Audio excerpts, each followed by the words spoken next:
Tervetuloa Akulinen ja kavereiden testivideoihin. Tänään meillä on testissä Pepsi It Twist. Ja ensiksi me aiemme kertoa ulkonäön arvosanan. Mikä olisi sinun mielestä? Mä voisin sanoa, että 4/5. Ulkonäkö on ihan 4/5. Okei. Hajua testataan. Kiva kuohu.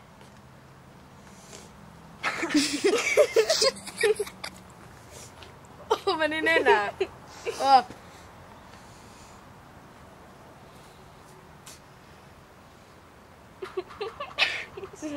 En mä tiedä.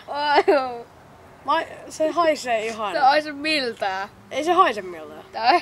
Mä sanoin, että 3/5. No se silti on jotain ja se meni mun nenään, että se on 3/5. Yksi piste siitä, että se meni mun nenään. Joo, se koittaa tappaa meistä, niin. Okei. No niin, 3/5, no niin. Sitten maku.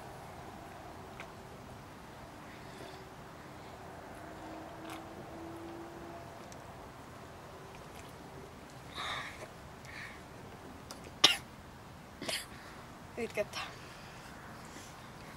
Tää on niin hyvää. Mut loppu on vähän petty. 5/5, mutta loppumaku on 4,5. Mä sanon 4,5, koska se loppumaku on vähän. 5/5, mutta loppumaku on 3/5. Siis on 4/5. Joo, kyllä se vaan on.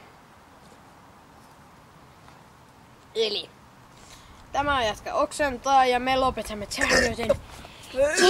Nähdään taas.